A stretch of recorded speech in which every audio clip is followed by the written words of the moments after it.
Alright guys, there is no other way to put this episode of my supplementals.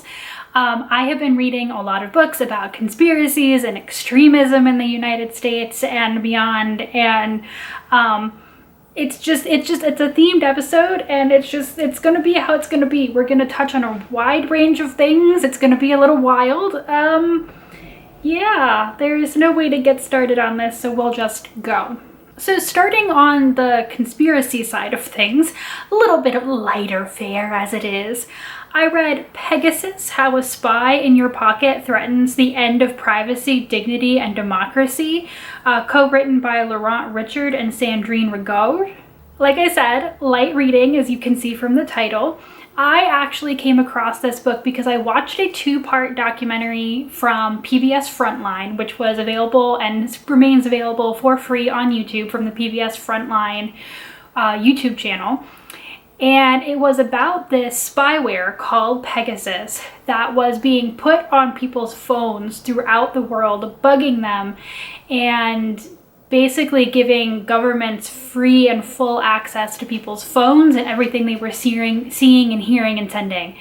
And while the people who were making the software claimed that it was not supposed to be given to governments that were known for suppressing, the press or democracy or stuff like that, what this investigation that was started by a team in France, which is where the two authors are from, but then became a global investigation linking a whole bunch of major newspapers and news media outlets, basically found this to be widespread worldwide in the phones of so many people, including but not limited to Jamal Khashoggi, who was the Washington Post reporter who was murdered.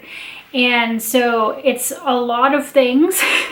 It's really wild. The documentary on PBS really interested me in the topic. I don't do a lot with like spyware or any stuff like that, but I thought, wow, this is really interesting. And these people who were the feature of the documentary wrote a book. Okay, I guess I'll read that. If I had to say, I would say just watch the documentary because the book is very cyber heavy.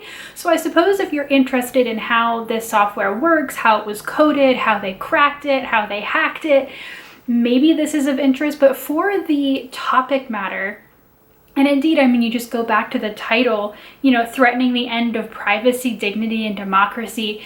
The book itself felt really weighted down by all of this technical stuff.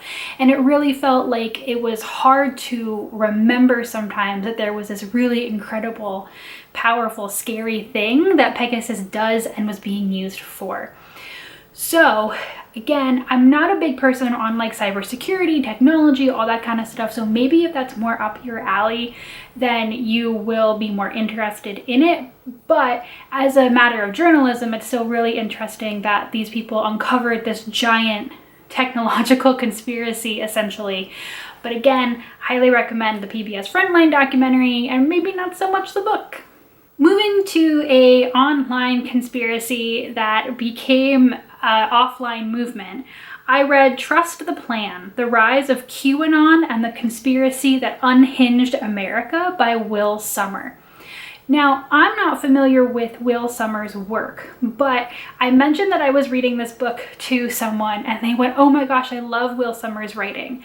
So he is a columnist, news writer who has been focused on conspiracy theories for a very long time, and he has done a lot of work with QAnon, particularly in the last couple of years. So this is a guy who has saturated himself in the material, learned the community, talks to people, and is just a really, really good writer. Just on like a technical level, this book flows really well.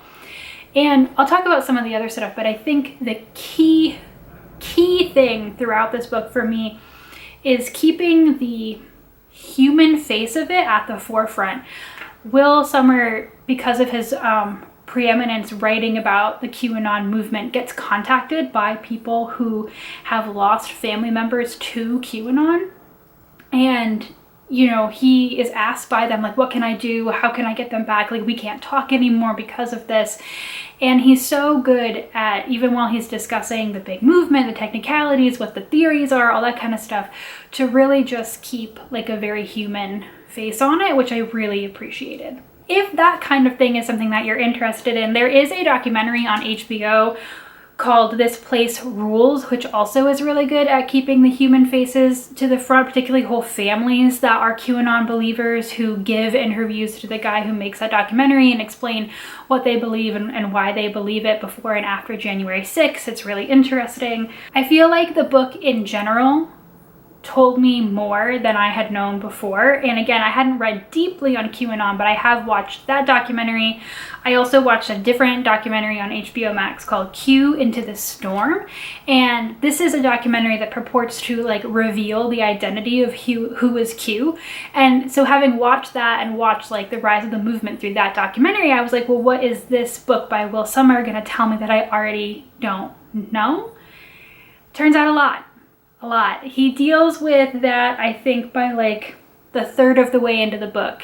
Like this guy who was supposedly revealed as the identity of Q. It's just much broader than that documentary ever got, and understanding not only QAnon in America, but also how QAnon has spread to other countries as well.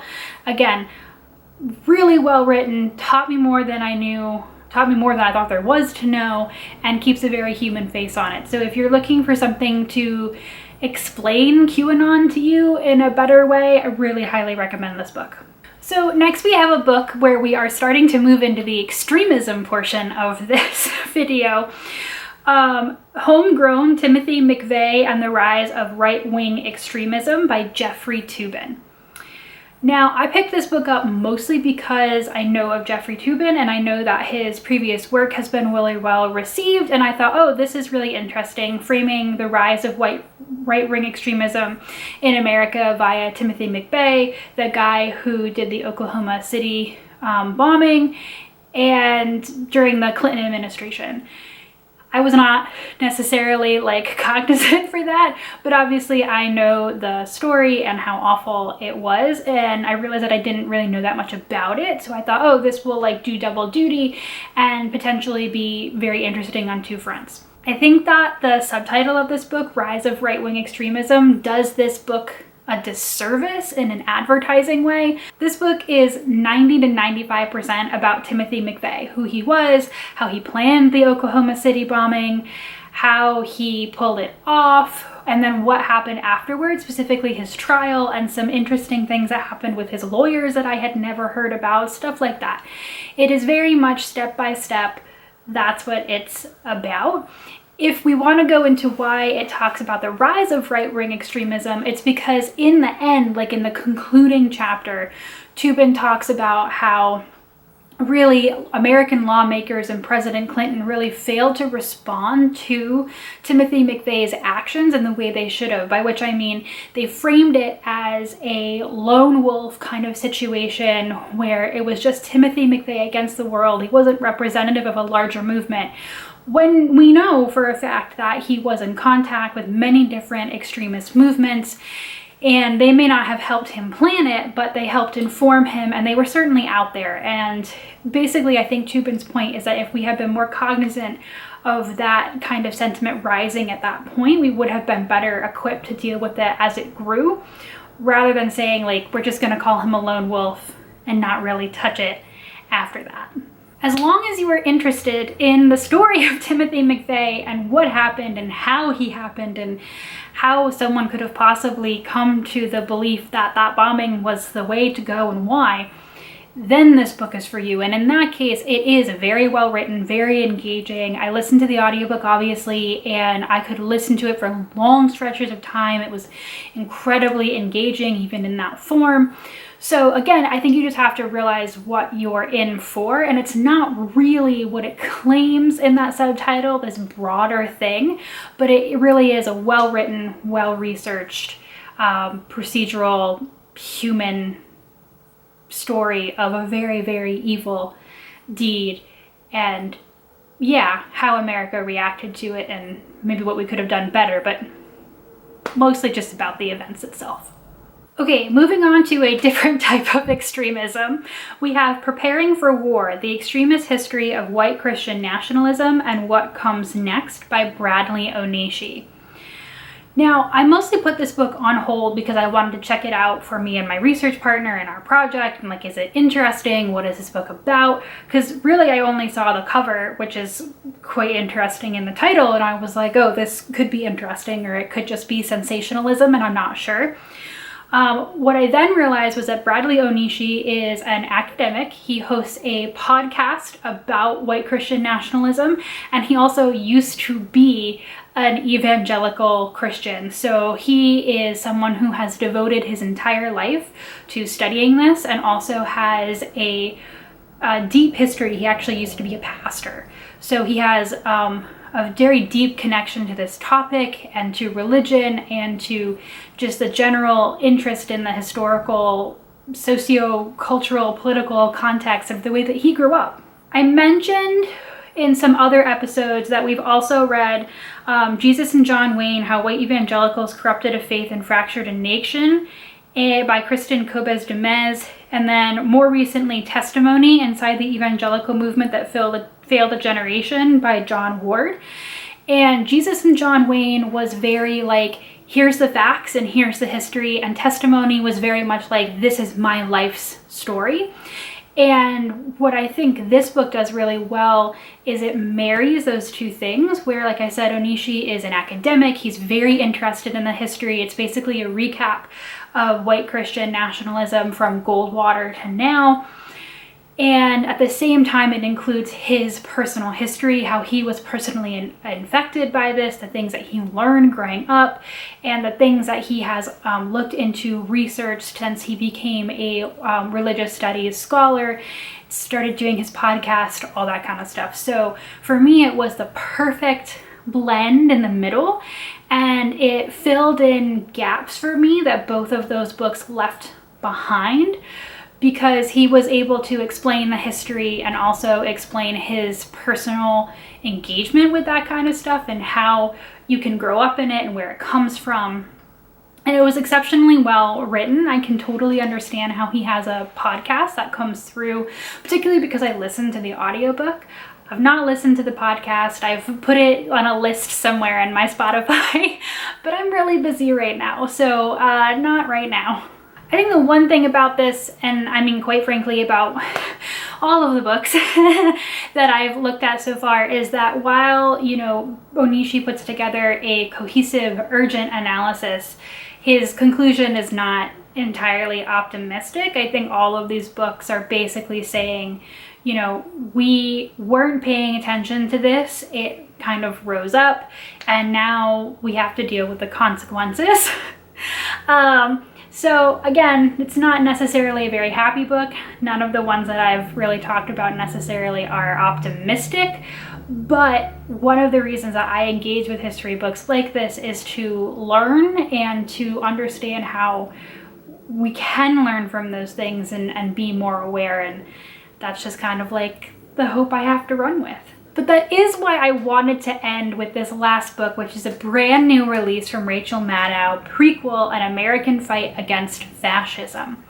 Now, Rachel Maddow's latest book is a discussion of the rise of fascism in America prior to the start of World War II. And she's been out on multiple talk shows, doing talks, book signings, all that kind of stuff, where she has said far smarter things than I will ever be capable of doing. But I think the main takeaway from this book is that, yes, she is telling the story of the rise of fascism in America.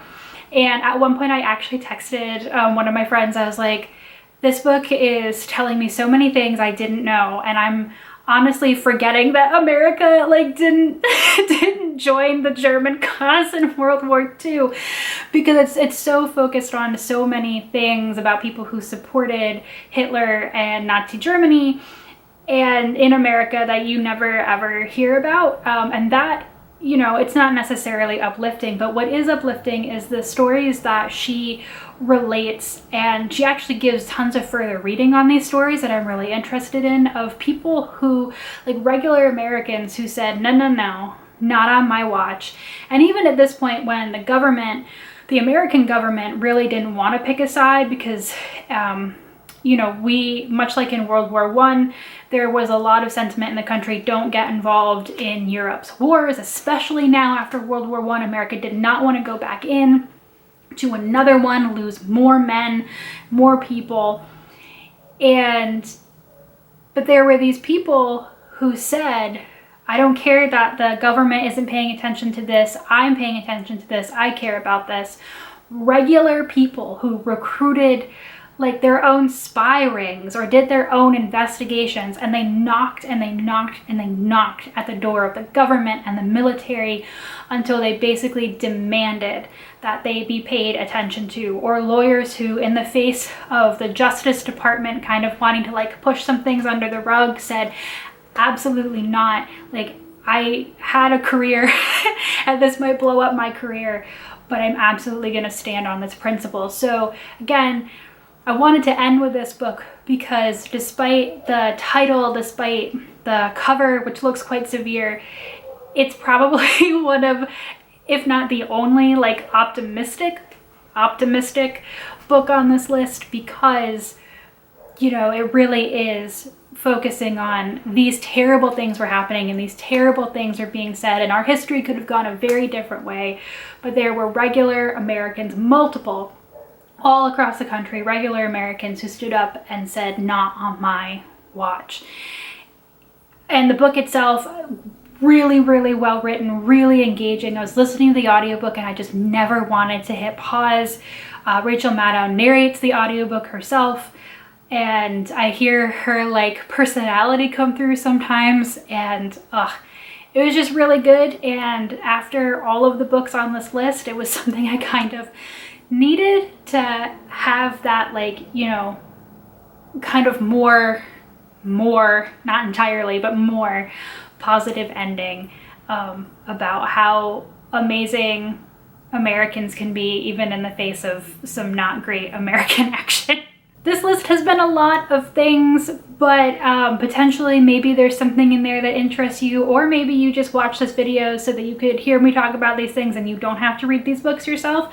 That is the function that I act in for a lot of my friends. I'm just like, okay, I read this book and here's a summary, and they're like, thank God I never have to read that, but I can benefit from the information. So maybe I'm also performing that function for you, who knows? But I'm gonna head out and do more homework and try to finish my homework. Or maybe I'll just turn on another audiobook. We don't know. You'll never know. I'll see you next time. Bye.